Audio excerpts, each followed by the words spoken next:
Good afternoon, everyone. Um, Give me a second here as we go to sharing the screen on today. We are grateful and glad to share space with each and every one of you on today. I'm glad that you're here with us. Um, we're just here to have a conversation. Give me a second here. I'm opening it up. The one thing is throughout this whole presentation, we will be monitoring the chat. So we're asking for you to put information in. So we're just going to start with quick introductions. My name is Taji Brown. I am the program manager for our Early Literacy Kings project here in Oakland Unified School District. I started back in 2019. Just a little bit about me. 20 years in social services. Prior to coming to Oakland, I had spent the last 3 years as a CPS investigator in Texas and Las Vegas. I also say I'm the father of 3 children. I have an 18-year-old daughter who's a freshman at Dillard, and 2 young boys, a fourth and a second grader. I'm a husband. I'm a Black man, and I am a licensed minister and pastor. And this work has just been great. I've enjoyed it, just seeing the faces of our young people. At this time, I also have with me today one of our kings, and I'm gonna let him introduce himself, Brother Kahlil Chatmon. I hope everybody is well today. It's a blessing to be here with you all and share this space. My name is Kahlil Chatmon. I'm 21 years old. I am a senior at Sacramento State and very, very proud to be an early literacy king. I also work with Kingmakers of Oakland.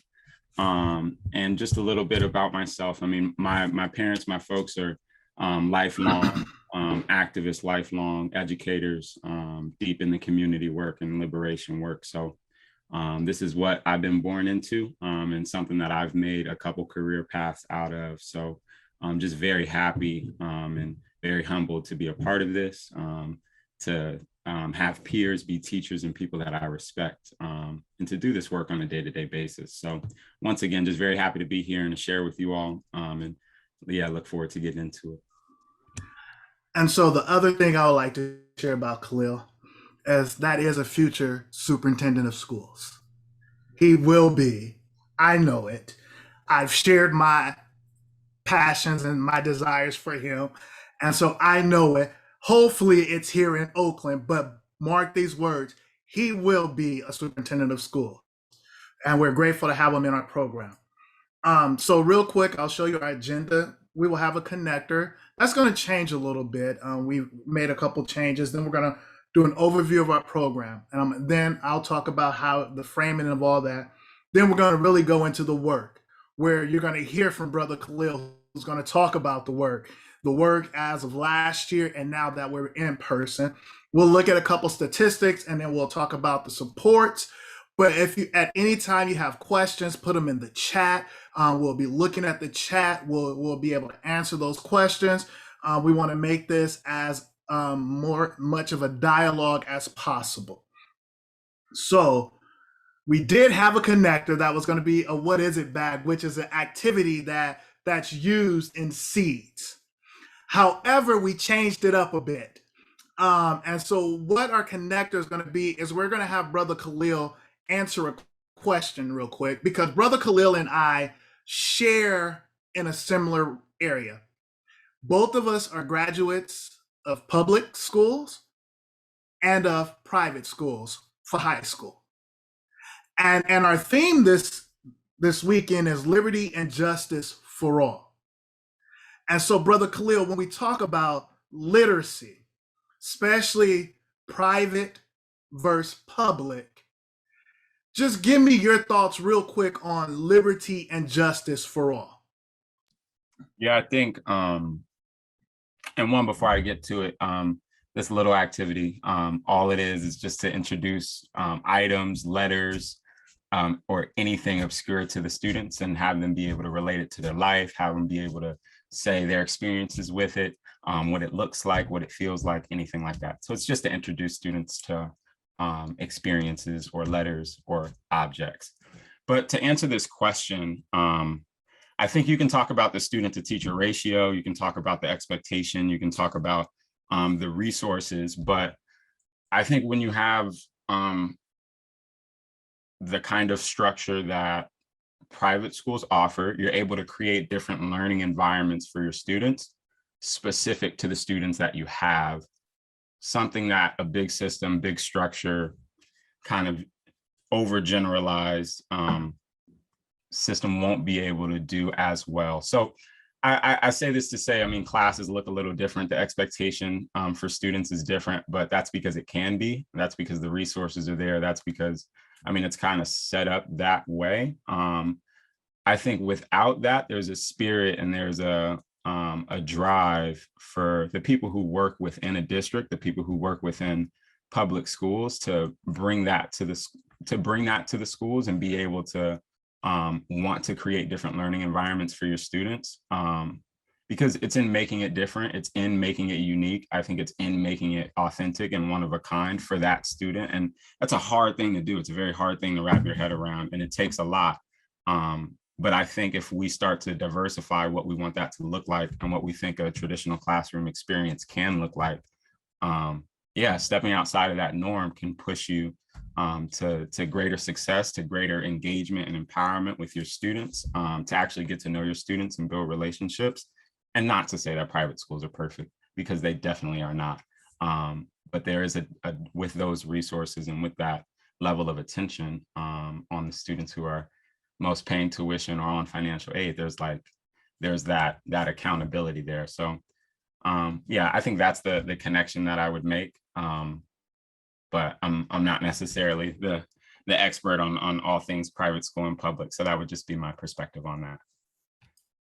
Thank you so much, Brother Kahlil. Because as we begin this discussion, and I asked that question because we're both that expectation. He used that word. Because I remember when I went to private school and I got to high school, there was just that expectation. If you didn't meet that expectation, it was like, okay. And so what we've done here in Oakland is, prior to coming to Oakland, when I came in 2019, this quote hit me from Frederick Douglass. Once you learn to read, you will be free forever. Once you learn to read, you will be free forever. And that's what we began to do that's what I began to do as we began to go through this process.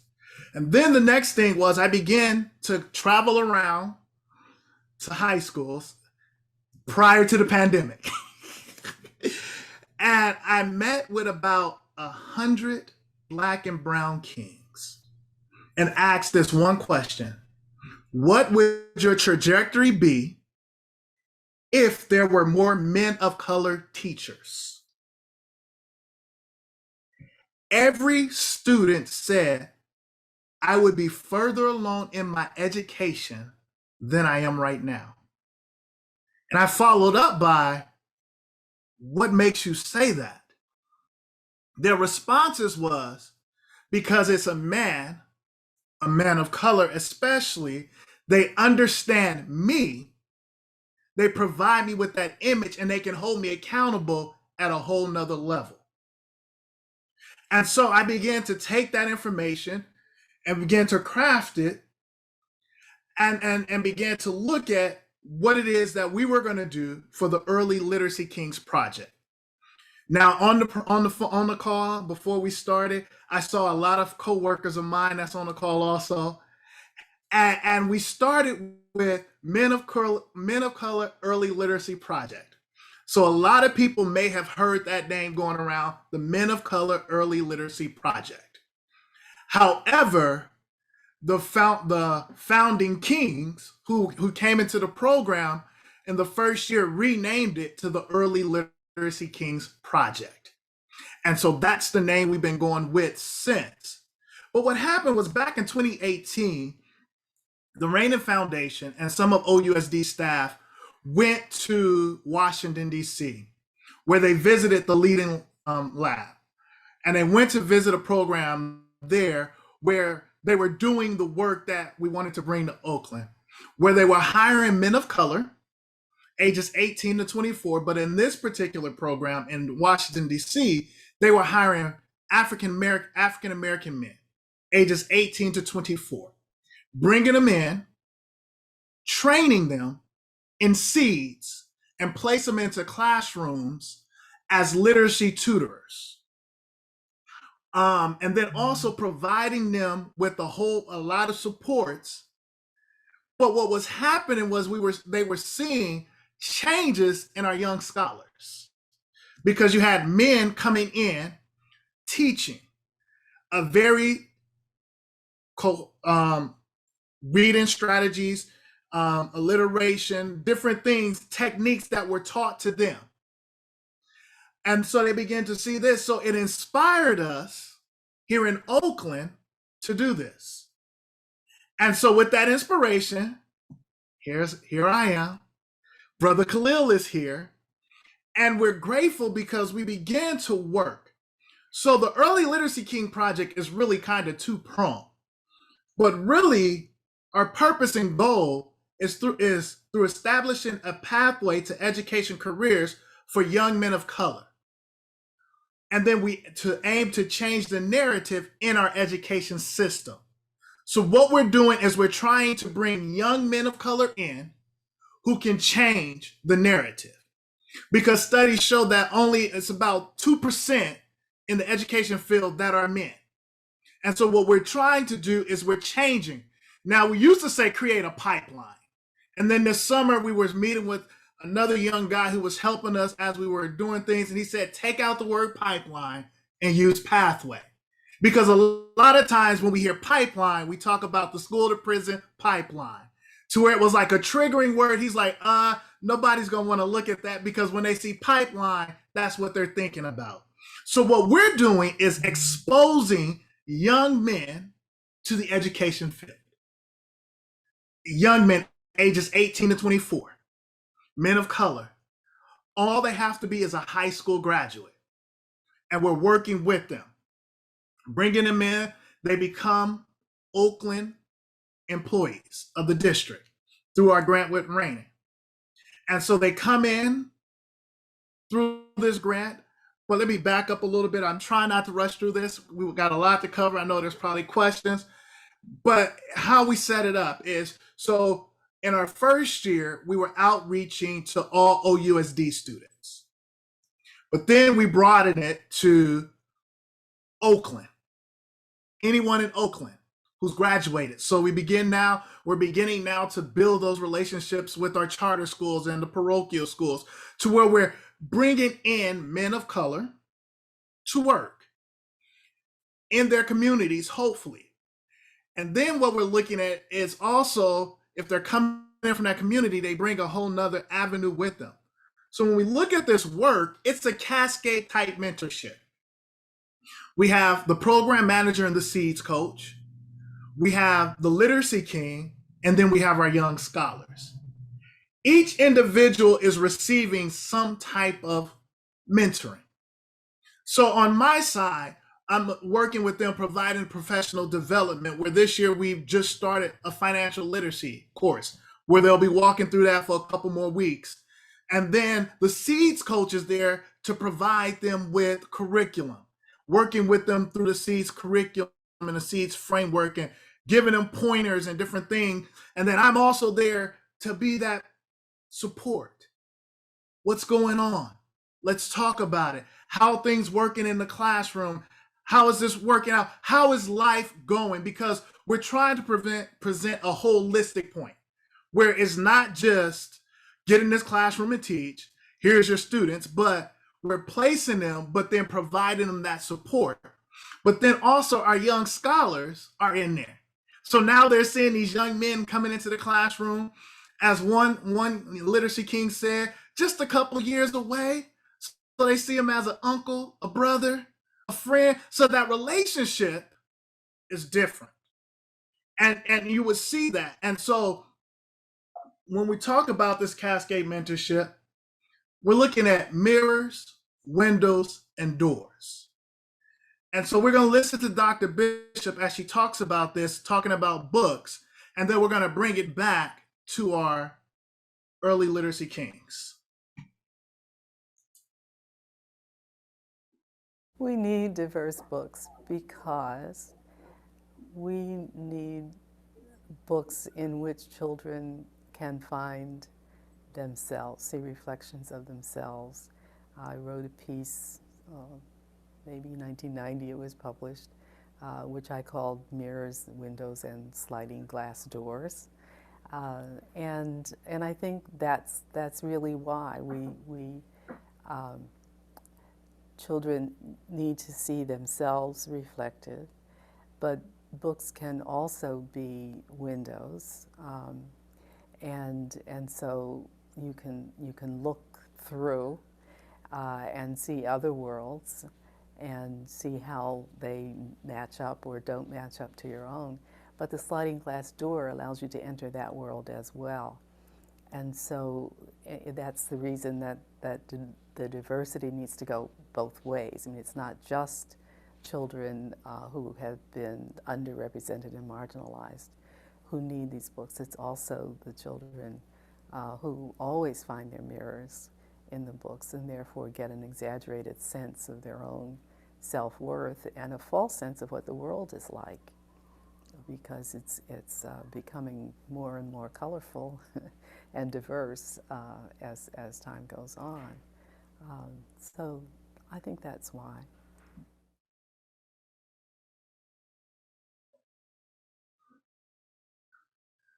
And so when we look at that, We need diverse.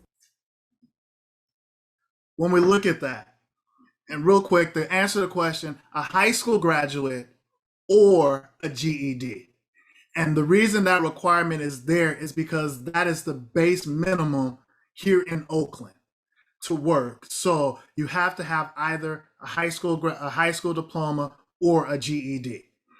And so when we look at this, so when we say mirrors, our tutors represent the communities in which our scholars live. So they are a product of this community, of our community, Oakland. Windows, they give our young scholars insight to themselves of who they can become. Because if you look at TV, or you go outside, there's a lot of images out there. There's a lot of things you can see, but seeing this tutor in the classroom, this literacy king, gives you an insight that I can become an intellectual. I can become this. And then sliding glass doors, it opens up their eyes to unlimited possibilities and new realities. Our techniques, we use seeds, where our tutors meet in small groups with our young scholars. They also do some big group activities where they do read alouds and where they're focusing in on different things. And this is the part I want to get to. Yes, we can make the slide deck available. The part that I wanted to get to really, and we can answer some more questions, is really the work. Because we can talk about the framing all day long, how to build it, how to get it going, how to move it. But then all of a sudden it's like, but what is the impact? How is it influencing? And so today we have with us Brother Kahlil, who is one of the founding members. He's a founding king. He was in the first and he's returned back. As he stated earlier, he is a senior. And this year we thought that we were not going to have him because he was returning back to Sacramento to finish his last year. But gratefully, he'll tell you, I was happy when he said, oh no, I'm online. I'm like, okay, let's do this. He was working online and he was able to return back with us this year. He's a literacy tutor at Piedmont. And so what Brother Kahlil is about to do, he's going to talk with us about the work, and especially about last year and this year. Brother Kahlil, it's in your hands. Absolutely. Thank you, Brother Taji. And yeah, I do just want to start just by saying that this work is really important to me and it means a lot. And I have a lot of respect for the people in this room listening to this presentation, but also anybody in this field because it's really heavy. I know we're just working with 5-year-olds, but it is a lot and it requires a lot of energy. So I have a newfound respect and there's a lot that I want to cover and a lot that I want to talk about because it's a big thing for me. But just to give you guys a little bit of context, I guess, on what it looks like and kind of what our group looks like and what our role is. So I think we have now about 15 brothers, 12 brothers. I think Taji could give us the right answer. We're at 7. Oh, we at 7. Either way, it's a blessing. So we're at 7 brothers and we're all at different schools. And I think one of the easiest ways to kind of put us in a box is to call us a TA in the way that we show up, like a teacher assistant. So sometimes that's how we're seen. But the responsibility is a little bit like specific in that our role is to create breakout groups and to actually create these like learning intensive small groups where we can really, really go deep with reading, with breaking down sounds and letters and parts of stories and speech. So it's more now they've called us interventionists. So it's a very specific role, but we're able to show up in ways that are a little bit larger than that, just given who we are and how we are present in the classroom. And so that's really important in terms of how our kings are able to come into the classroom and contribute to the culture, while also doing it the way that we do it and bringing our flavor. I mean, Taji always tells us in the meetings, like, turn this curriculum, like turn it on its head in terms of make it fun, make it you, make it relatable. And so in how we show up and what our role looks like, a day will usually be a lot of support in the beginning of the day. And then you have, I mean, that's what the whole class. And then you have your time where you'll go into your breakout groups. You'll take your students and you'll make sure all of them start with sign in. You'll make sure they all start with the sounds and the letters, and you'll go into your game or your activity.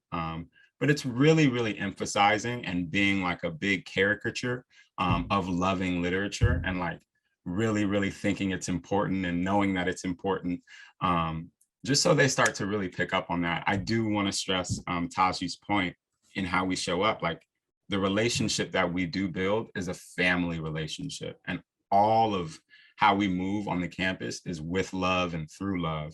And so I think naturally, as young men, and regardless of our role, there's a lot of contribution and a lot of like area where you're able to see like the difference, and you're able to feel the difference with how the students treat each other, with how the students treat the teacher, just because of the presence, how we show up, how we hold them accountable, how we hold ourselves accountable. And I think that speaks to, you don't see that on every campus. We don't see that a lot. Like, there's, Taji said, under 3% of educators are Black male educators. So yeah, just in terms of what it looks like, the optics of it, I think it's refreshing when you're able to spend time and see that. And I'm at Piedmont Avenue Elementary, and if you know Piedmont, it's a very Black and brown campus, and there's a lot of great educators there who've been teaching for a long time. So that presence is already felt, and I'm happy to add to that. But you're able to really see that and what it looks like. And so, yeah, I do think that's one of like the main parts of what it looks like and how it feels to be there. But academically, and when you step into the classroom, the students and what we're doing with the students at this time is creating the foundation for their learning.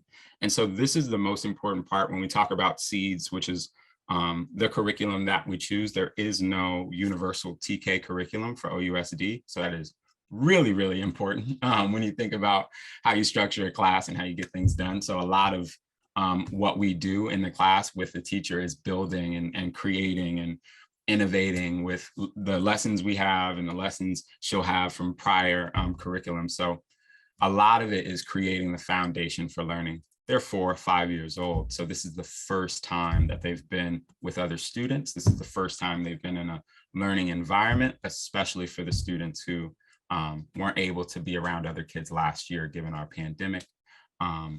So it's really important that we're redundant in what we do and what we teach, and that we show up that way with that energy every time. And I think, yeah, just because we're able to be ourselves, like I'm 21 years old and the age difference for me and my teacher is vast. So the energy difference and the language that I speak and how I act, like all of it is very, very, very different.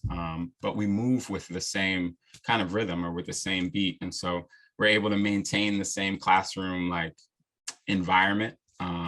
So it's easy for us to become interchangeable, and I've become confident. And so I think that also the teacher, I don't know if we lifted that up in the presentation, but the teacher to interventionist or the king, that relationship is very important. And sometimes it can be make or break, but for me, I think that's the most vital part because that's your work partner. That's who you're coming to school to ideate with and create lesson plans and get your time right with. So that has been the most important part in terms of the day-to-day.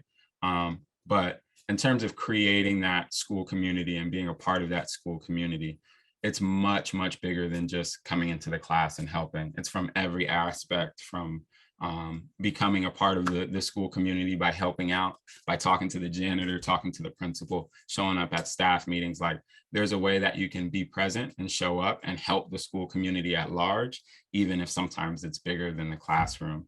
And yeah, all of these things are very unique to the young people who show up at these schools every day, which is why we're so adamant on getting more brothers in and getting more young people in, because we don't get these opportunities as young students. And once again, it's one of the reasons why I take this so importantly and so seriously, because I didn't have the opportunity to have a Black male teacher in a classroom.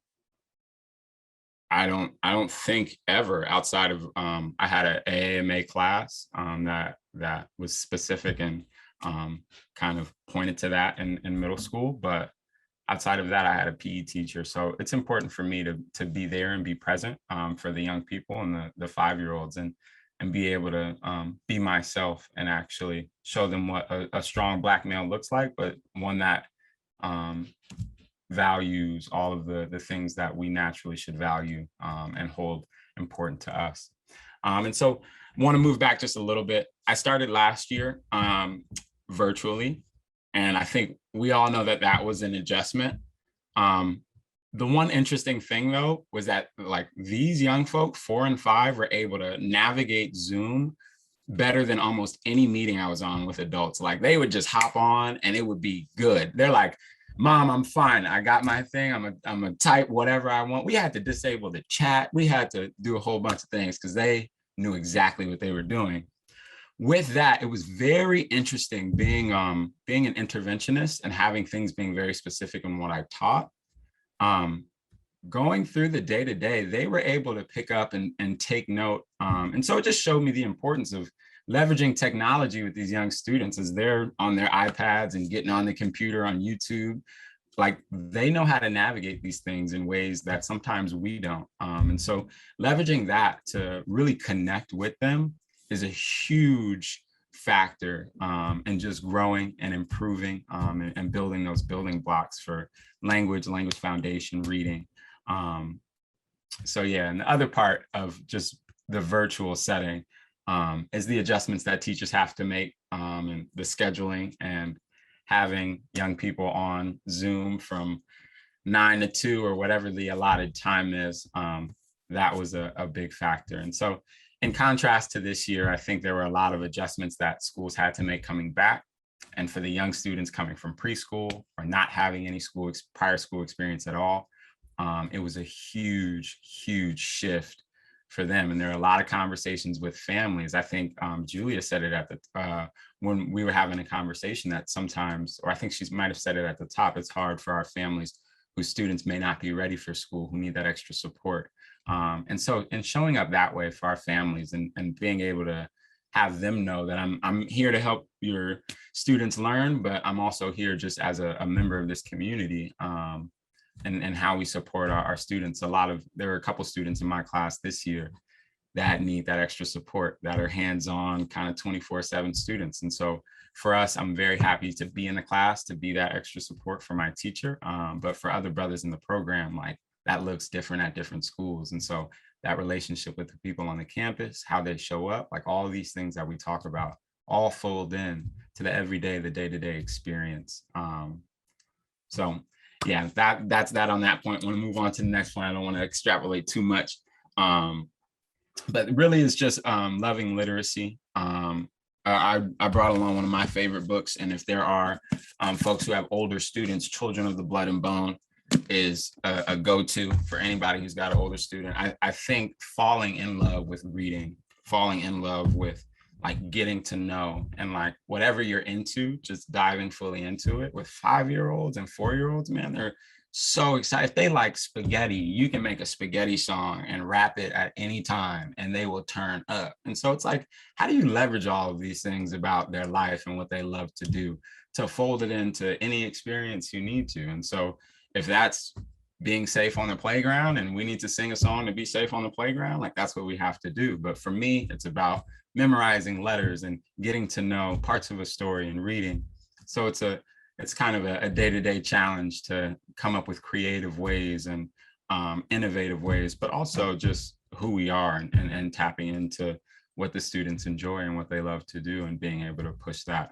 And so, yeah, I think that speaks to how we get down in our culture, how we get down, to be honest, as educators, and how creative and innovative educators are, and that they don't get a lot of credit for.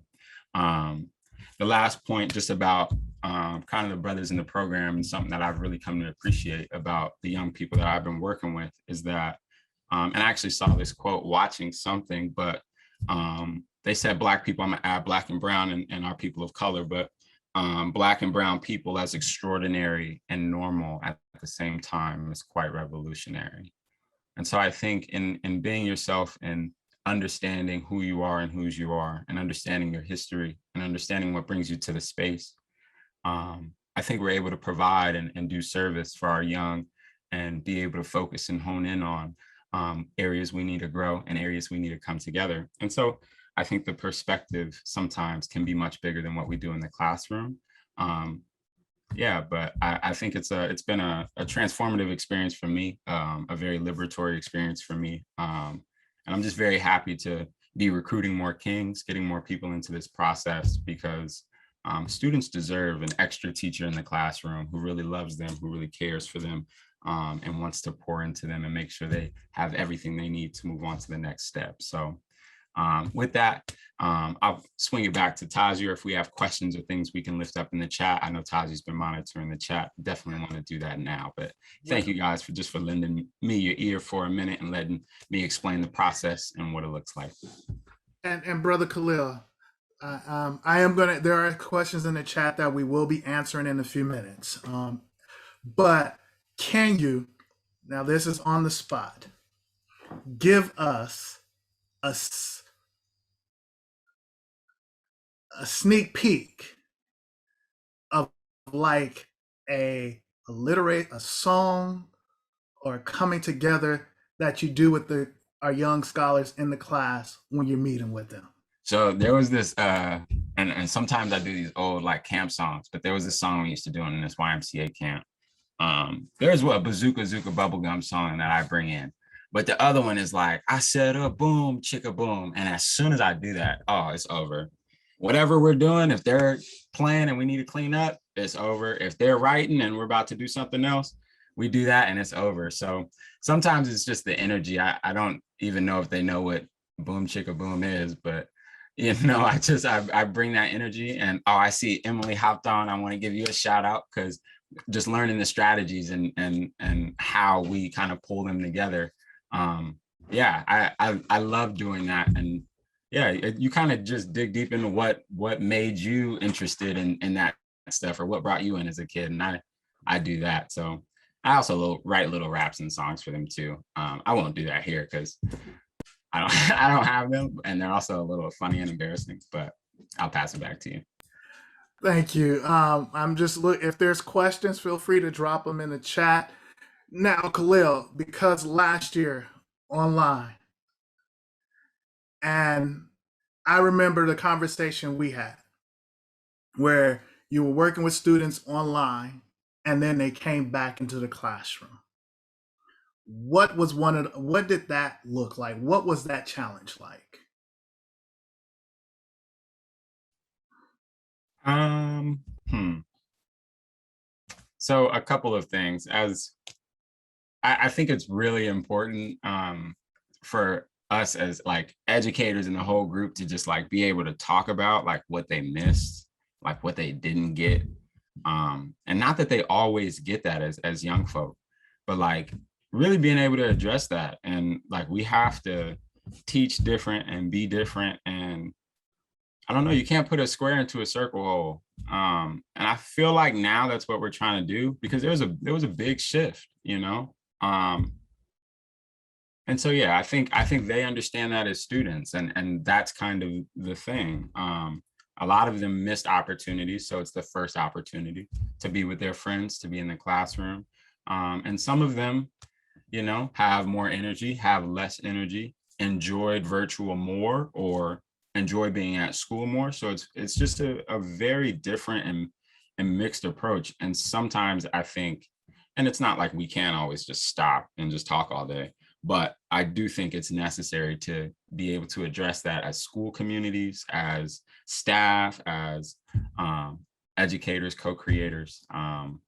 Because yeah, it was a big deal, and you start to see certain things from our students where you're like, a whole year, like last year we would have been able to work on things, last year we would have been able to, and so we didn't get those opportunities. And so yeah. Oh, thank you. Because a lot of times, as I said before, and in the last minute, and then some people have the slides, so you'll be able to see, is this is a two-pronged process program.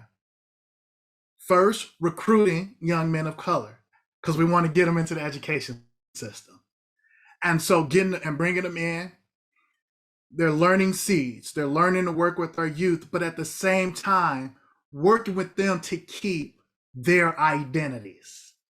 The one thing I always tell the Kings, and Kahlil is here, I will say, you remember the year that was your worst year in school? Everybody, yeah. Or you remember that bad teacher? Yeah.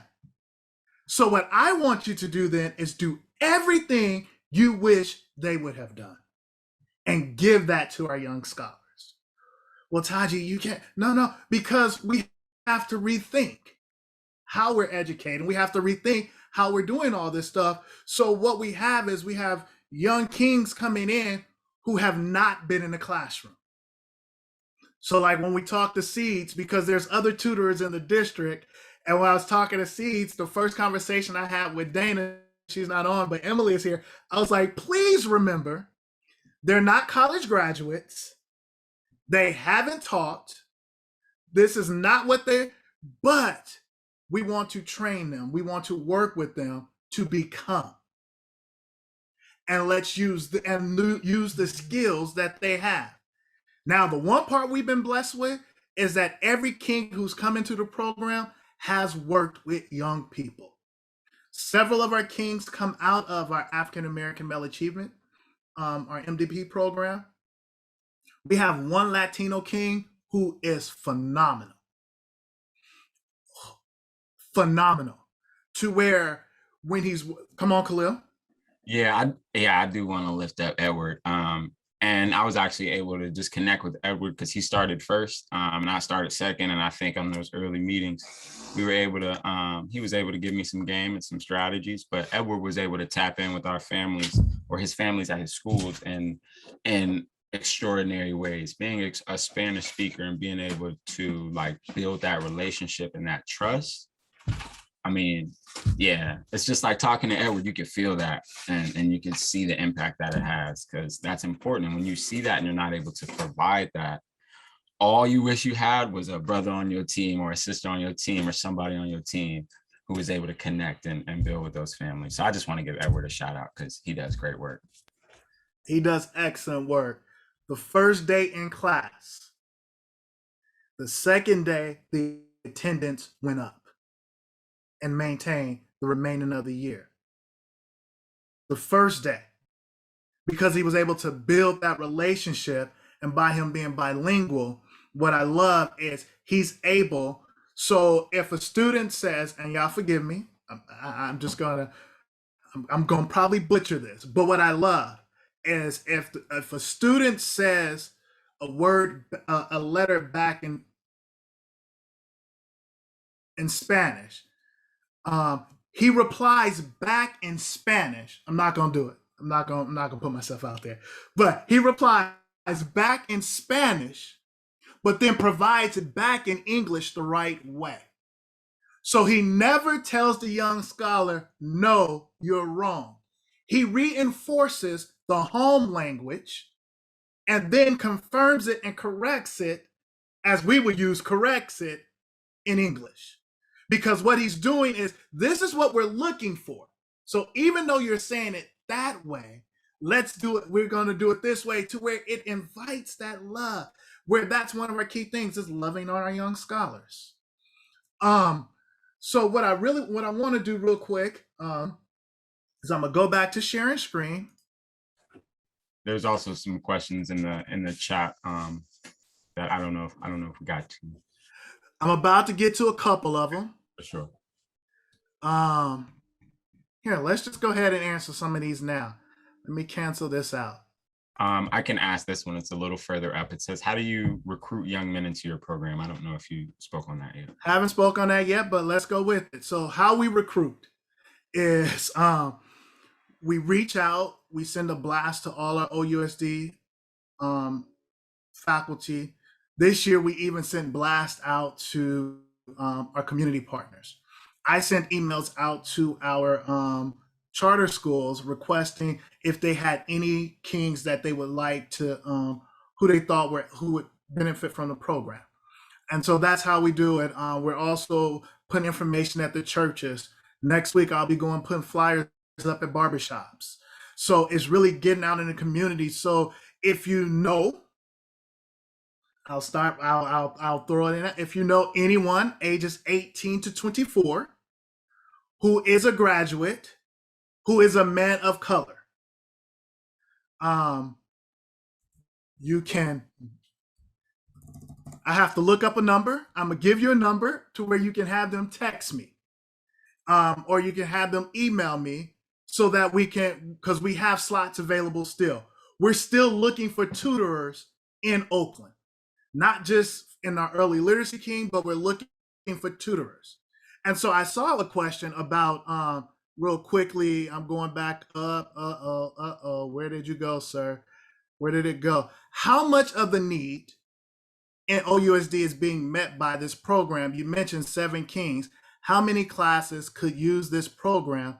Is there a plan to expand the program to meet the need? So for our program and with our grant, we can have up to 15 in our program. However, we have other tutorers in Oakland in our early literacy department. Now, hey, I would love to expand and get up to 30, 50 kings in to where, because let me go to a slide. I like questions. Y'all forgive me. I like to answer them.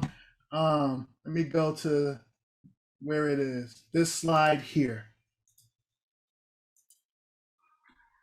Because last year we did data. So for everybody who likes data and loves numbers, last year, what we saw was that students who had literacy kings as their tutors grew at a higher rate than other students, even with other tutors. And so as I looked at the data, the one thing that we'll begin to work on, because there's always room for improvement, is where you see like here with the alliteration. With our tutors, it was at a 0.9, but it was still up. But so that's something we'll work on. But then then rhyming. And I got an understanding now of probably what's going on with the rhyming, to where it's not the tutor's fault. It's how it's being presented, because how we teach our young people, how they work with our young scholars in rhyming. But we saw this increase in everything else where our students were increasing. And so to answer that question, it is a great impact to where all the principals are asking for it. Like last year, we started with 6, and then every principal is like, wait, can we have a king? Can we have a king? Some principals like, no, I want a king. I don't care what you say, I want a king. And so we have to and so how we decide upon the sites is because we have, I don't know the number off the top of my head, of TK sites across the district. And then we look at each site that has seeds implemented in their program. This year, throughout Oakland, all schools are doing seeds. So then what we do is we begin to match with schools. We match the kings with the different schools because, as I said, we're trying to keep kings in their community or matching them with teachers who we think they would work with. Like Kahlil at Piedmont, the relationship with him and his teacher, you would think, I hope his parents ain't in the room, I'll say this a little low, that he was her son by how well they communicate and operate.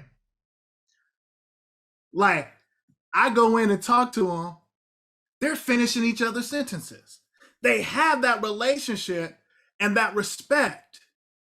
Other teachers with the same thing, but I go back to Kahlil because as he spoke earlier with our kings, because it's 2 prongs, he's involved in the school. So he's become a part of the school. Literacy and justice for all, it doesn't just stop in the classroom. A lot of times when we look at literacy, we're like, okay, can this child give me A, B, C, D? Give me the alliteration, give me the rhyming. Let's do all the phonemic awareness. But we don't work with the decoding or the comprehension. And so what happens then is, I told you I'm a preacher, so forgive me. He's an epistle, he's a letter that our young scholars can see in action on a daily basis. So as he's interacting, he's showing them what they're reading about. He's showing them the different things. And so that's what our kings are doing. That's the impact that's being made. So when we're looking at this, last year, I was floored. When this information came in, I was like, excuse me, what did you say? That what's happening? Because they put in the work, but the work that they're putting in is also they're giving our young scholars what they did not have. And that is the main part of the Early Literacy Kings project. It's creating this pathway because they're also connected with the HR retention person who works with them. So if they want to become a teacher, helps them navigate how to come back in, works with them to take the para test.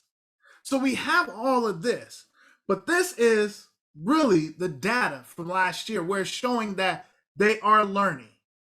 Our young scholars are getting an academic portion, a life portion, but an academic portion to where you can say yes. And then the relationships. Trying to see, there was another, I'm trying to help me, Brother Kahlil, if I missed a question, because, you know, if we were in person, you could just raise the hands and it goes right away. Mm-hmm. It says, pass it. Oh, there is a question. What are the favorite books of your young kings? Do the kids get copies of the books to take home with them? And okay, so we're provided a whole array of books from Seeds, many of which I love.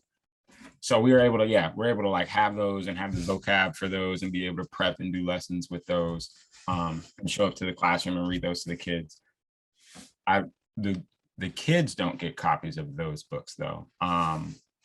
So we don't give out books to the kids, or at least that hasn't been my role. So that's We all don't, I can say on that one. but I like that question to where, hey, we're reframing, we're building still to where I think that's something we can possibly do. I saw Emily give a thumbs up. So, I'll be following up with you, Emily. We'll be working this out to where we can. Why? Because if what I'm seeing, if they're loving the book at school and we give it to them, oh my God, they're going home, they're coming back. It's building that. So yeah, we're gonna add that in. So you mentioned, okay, is it possible? Yes. So we still want to partner with our charter schools. So there is still room. We're here. I'm gonna put my phone number in a minute to where you can contact me because that's what we're here for. We want to partner with our charter schools, get Keens to come in, and then as we're building, we can see about a possibility of how we can work together to get this same program in our charter schools.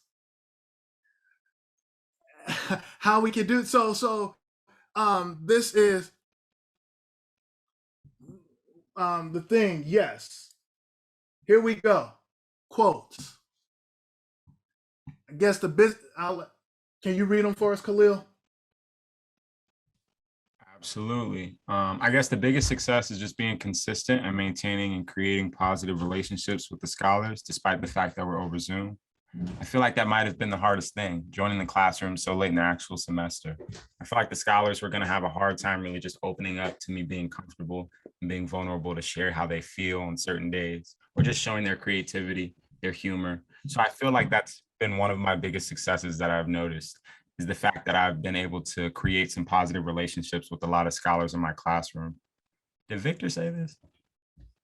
I don't know which one said it. It was just then. So, and then here's the next one. Oh, getting him more comfortable with speaking Spanish around me in the classroom, saying certain words in Spanish and starting there. And then going on to like learn the definition in English or change it to English, like just started. There is definitely something that worked, making them feel comfortable to speak. Like whenever it's like, it's not necessarily such a big hurdle for you to share out, so getting over the initial kind of shyness and all that stuff kind of helped. And then we just started doing a lot more skills, practicing as literacy skills that we did with the rhyming, alliteration, letter naming. We practice that stuff every day. I love the way the quote is written. And this is from Edward. So this is Edward, to where it's just inviting them, our young scholars, in, meeting them where they are. How many of us remember the first time we had to learn to read? Who remember when they first learned to read? Who remembers that teacher who taught them to read? Did you feel empowered, or did you feel it was something you had to do, or you would be in trouble?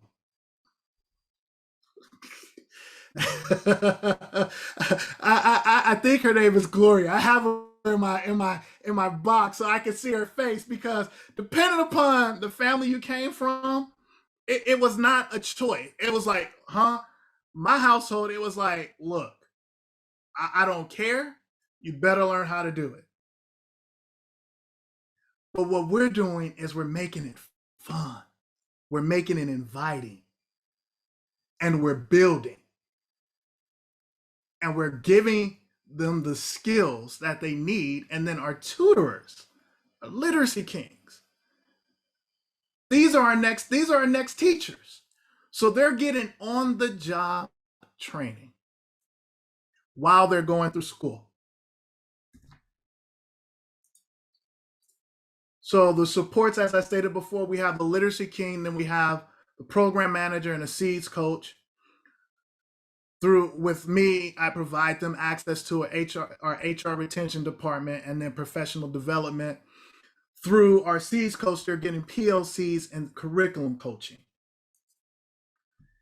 And here's the flyer. It has my email address on there where individuals can send names if you have people, even if you know somebody now, You're like, I think this person is a good fit for the program. We have room, we have space. And we'll love to take them in, because here's the thing. For the Kings, now as the program goes up and the more come in, we had to make some changes. But then the first year, they get a competitive salary. They also get a higher education stipend to go towards higher education or towards their dream. So that's not, and then depending upon if they're 6 hours, if they say, I want to do the 6 hours, they are able to receive benefits, health, vision, and dental. So this part, we try to push the 6 hours, but we got the 3 hours we work with the tutors. But this part is important because now they're able to take care of themselves. If there's a health issue that they have, they're able to go to the doctor. They're able to get their eyes checked. They have this. So it's a plus. And like I said, this year we started financial literacy. We plan to do that every year and then some more things of identity work. So this is the Early Literacy Kings program. We are an academic portion, but our main focus is really building our early literacy tutors to become teachers and to bring them into this pathway. Told you I gotta change that word. No longer pipeline, but this pathway.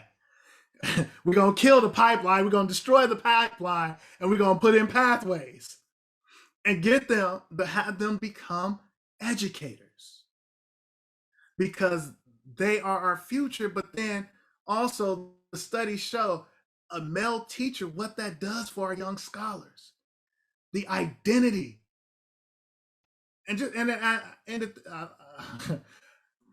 my kids, we don't live in Oakland, but if they were in Oakland, then I would feel sorry, because I would have to make sure that there was a literacy tutor at the school they were at. Why? Because for them to walk on campus to see a man who looks like them every day reinforces you can be somebody, you can be successful, you don't have to sling, you don't have to be a gangster.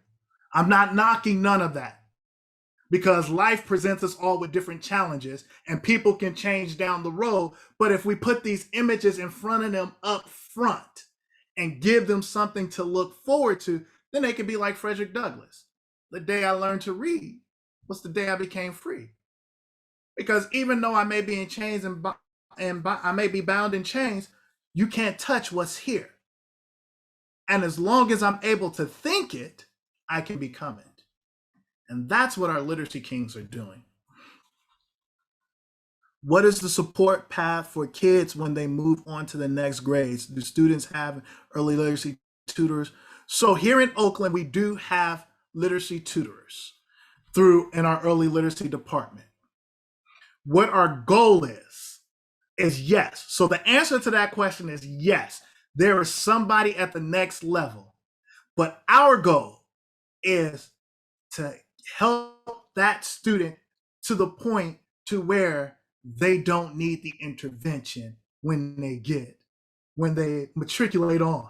Even though we're doing transitional kindergarten, we're giving them that foundation early, so when they are in kindergarten, they're already reading on grade level, and they're able to take those same skills and build upon. Now we are trying to figure out some work to do for our young scholars who were not eligible for the programs during that time, to give them the support they need.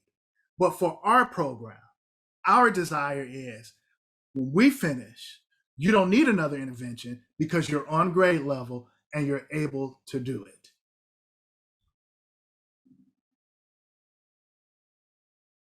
Are there any questions? Feel free, if you have questions, to come off and ask, or you can write it in the chat. Any plans to expand to other Bay Area cities, or know any? So right now, we're in Oakland. I don't know of anyone else in the Bay Area. The only other place I know that this is happening in is Washington, D.C., Baltimore, want to say Philadelphia, and possibly an upstart just started this year in Milwaukee.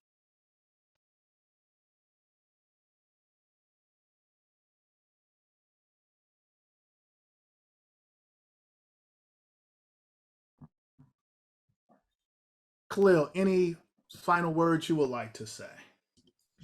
No, I mean, I think I just want to thank everybody who stayed on from beginning to end, who was here, who was present.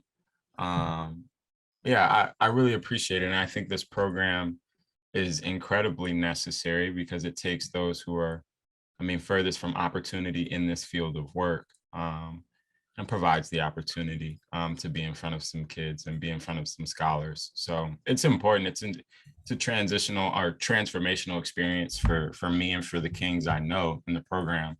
And so, yeah, it's been a blessing. Like I tell Taji, and like I was telling Lisa last year, like this is the best job I've ever had. And like I'm like fully like my everything is in this job. So much so I gotta be like, okay, you gotta know when to take some time for you and when to actually, focus on you. But yeah, this is a really amazing experience. And I just really appreciate you all listening and being present today. So thank you. Thank you, Brother Kahlil. I did put my information in the chat with my phone number. Feel free to reach out to me. We're here to provide support, to see, how you would go about this at your different sites, or if you're in another school district, how would you go about doing this to set it up. The one thing I also say is just, as I say, I have 20 years background in social services, and now I've come into the education. And the question that I was asked when I was interviewed is, how does what you're going to do relate to what you did? Especially as an investigator, CPS investigator for 3 years, where I worked in the sex unit also. So I saw a lot of things. And my answer was this: as a social worker, my job was to make sure first that children were safe. Above all, here, my first job is to make sure that our young scholars have access to a loving learning environment, which means that they are safe to learn. And that's what the Early Literacy Kings Project is doing, is making a safe learning environment for our young scholars. And I thank you for sharing space with us. I thank you for allowing us to come in and share with you the work that we're doing. And so, yes, so also, we can keep the conversation going. If you have in the Hoover app, if you want to, I'll be responding over there if you have more questions. But just want you to know that I am because we are. We are because I am. And that's the quote I use for my life that I saw in the Kresge building at Tuskegee. And that's what we're doing. So thank you. And Oakland Literacy Coalition, thank you for this opportunity to be part of your great symposium. Thank you, Taji and Kahlil. I want to invite everybody to unmute yourself and just give a round of applause. Say thank you. Thank you. Great work. Thank you for sharing. That was really powerful, really inspiring. Thank you, everybody. And let's continue this in the Hoover app. Please, somebody can start a tell me the word I'm looking for here. Conversation topic in there. We'd love to keep that going and just keep these connections going that we've made here. And feel free to follow up with Taji and Kahlil. Taji shared his email. And last thing, I just want to remind everybody to please fill out the evaluation when you have time. I've put the link in the chat. And when you have time, just open it up now so that you can complete it. It should take you about 3 or 4 minutes. We'd love to have that feedback and we can share it with our presenters too. I want to give everybody time for a little break before our closing symposium for the day. So please go take care of yourselves, take care of your bodies, and we'll see you back for the closing symposium in a few minutes. Thank you. Thank you all. Have a good one. Thank you, everyone. Have a great day.